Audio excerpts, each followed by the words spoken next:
dans mon écriture littéraire, à la fois je suis très intéressée dans le sur le vif, l'immédiat, le vécu presque non articulé encore, spontané, mais en même temps je suis toujours intéressée comment les personnages sont pris dans la grande histoire et parfois, comme elle dit dans le livre, c'est peut-être le protagoniste principal qui joue en nous, qui nous change. Et c'est l'histoire dans laquelle nous sommes dans la proie de ce filet, cette intrigue. C'est le roman sur le roman dans lequel les individus sont pris. Le conflit est sur deux peuples qui habitent la même terre, mais qui est minuscule en plus.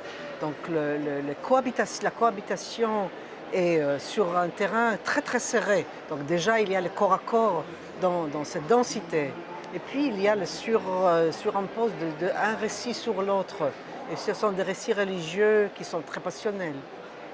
Donc il y a toujours la passion, je crois, au fond du conflit du Proche-Orient. Il y a la passion, comme je parle de Jérusalem par exemple, Jérusalem la femme, convoitée par les trois religions, par les trois hommes qui sont jaloux l'un l'autre. Donc il y a toujours, pour moi qui habite Jérusalem, je sens cette ville comme le lieu du désir. Je crois que les religions dans ces régions nous amènent aussi des couches de réflexion. Et puis puisque le conflit, je crois, est profondément religieux, peut-être nous devons à la fois puiser des religions une sagesse et peut-être avoir le courage aussi de dire voilà, maintenant dans ce point d'histoire où les Juifs sont retournés sur la terre, les pistes sont différentes, peut-être il y a le moment pour changer la religion aussi. Pas l'évacuer puisque ce sera impossible, elle revient.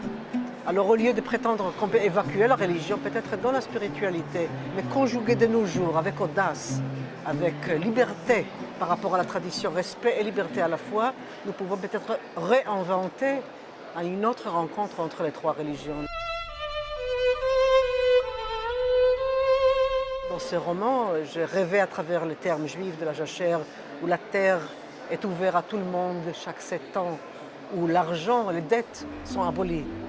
Imaginez-vous que le troisième monde serait pardonné de ses dettes chaque 7e année par la Banque internationale. On n'aura plus le même monde que nous avons aujourd'hui. Donc il y a là des grains d'utopie qui étaient articulés comme une sorte d'horizon d'espoir de l'humanité. Donc si on évacue le côté de la violence, de l'exclusion des trois religions monothéistes qui désirent tous la même ville, si on arrivera peut-être par un message féminin, maternel, de dire ils sont tous mes fils, il faut savoir être une famille.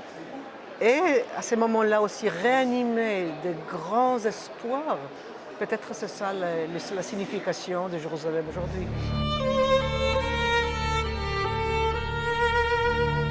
Cette idée presque panthéiste qu'on peut voir partout. Dans mon ancien livre, dans un nouveau livre de poésie, par exemple, je vois ma chatte noire qui passe le matin et sa peau ou sa fourrure sentie.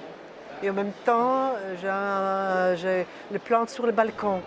Et c'est un moment pour bénir, parce qu'il y a une sorte de présence de lumière dans le quotidien. Et donc, ce regard qui peut puiser du quotidien des moments de lumière et de les appeler bénédiction, prière, je trouve ça une forme d'existence élevée, une existence qui donne une réponse, parce qu'on a beaucoup de moments de chute, de désespoir, de sentiments que tout est fermé, qu'on n'a pas d'oxygène, et puis tout d'un coup quelque chose qui perce et qui nous illumine, et la possibilité de les capter.